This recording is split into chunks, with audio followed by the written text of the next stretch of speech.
Property owners need to understand their flood risk so they can make informed decisions about how to reduce that risk.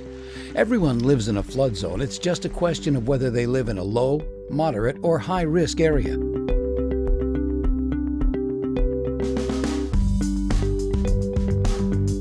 If someone told me that it was borderline for flood insurance, I would buy flood insurance. Low to moderate.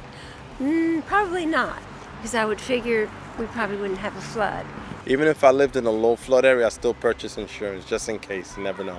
To help ensure people understand their flood risk, outreach should be an important part of every mitigation or flood hazard mapping project. Flooding is an enormous risk in the state of Georgia. I'm Tom Schalak. I'm the State of Georgia Floodplain Management Coordinator.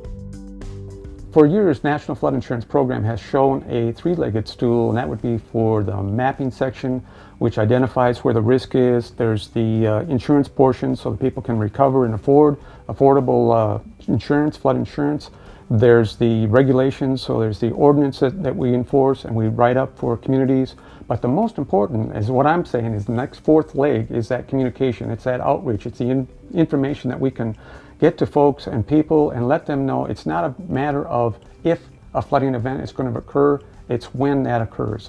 Many communities are not familiar with how to design an outreach plan, which can be fairly simple to create if you think about who, what, when, and how. When we start off with a program, when we're going into a watershed area, we have what's known as a kickoff meeting, and that kickoff meeting gets a whole variety of individuals. Let them know what we're doing and why we're doing it. The more that we can get the people involved, they'll be understanding and they'll say, yes, this is information I can use for emergency response. This is what I can use for public works. The outreach WHO list includes elected officials and government departments like building and permits, industry stakeholders like insurance agents, lenders, builders, realtors, and surveyors, plus special interest groups and civic organizations like conservation groups and the Chamber of Commerce. Also, reach out to the general public, the homeowners and homeowners associations. Don't forget to keep the media informed by meeting with them, providing talking points, and discussing the project's benefits. And we'll actually have a folder specially made for the media with their talking points, with the information, with all the background of what we're doing with the special flood hazard maps, so that they are up to speed and know exactly what we are talking about and can understand why this is important to the whole community. What you say and to whom is critically important. Lay out the messages in advance. Look to engage other stakeholders to help carry the message. Remember the KISS principle in writing those messages. Keep it simple and short.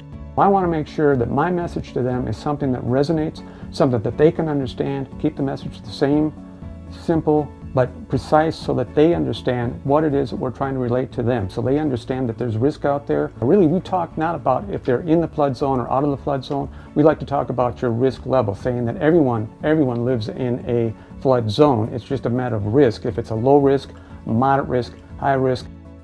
Regarding when, it needs to be continuous throughout the life cycle of the project, so local officials stay continually informed and there are no surprises. Before preliminary maps or projects are presented to the public, organize a meeting of stakeholders to explain the project timelines, possible actions, and to get their feedback. Their input can help better prepare you for meeting with the public. Open house meetings for the public give residents the chance to have one-on-one discussions with local officials, engineers, and other specialists. The more times we can get the message out, and the message can be brought out to the decision makers, to the planners, to the developers, to the insurance providers, elected officials, land use stakeholders. That communication starts from the very beginning of the project through the entire project. Finally, there are many different options for how to communicate. These include brochures, letters, fact sheets, updated websites, bookmarkers, radio announcements, and press releases. Social media is an important channel for distributing information. For example, tweeting about an upcoming open house, creating an active community Facebook page, or using RSS feeds. One of the key components of outreach, education, getting our message out, and making sure that people make communications a part of their mitigation action and their risk map program is to use the Georgia Outreach Guidebook. It's a guidebook that each elected official, each community can use with their flood risk mapping program. They have letters, they have templates, they have messages for the homeowner, messages that can be used by the insurance agents, by the elected officials. They can have letters to invite people to open houses.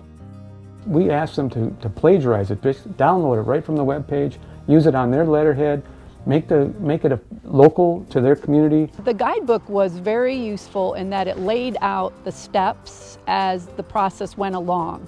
So in the early process, we had the meetings, which there was a template for alerting the residents about meetings. We came up with a brochure using the template that we could put out to the public. We used the press release guide and pretty much everything till we finalized the process. The thing that was good about using the tool guide was that we didn't have to reinvent the information. We could go to the tool book and we could use it as is, or we could edit it to meet our community needs.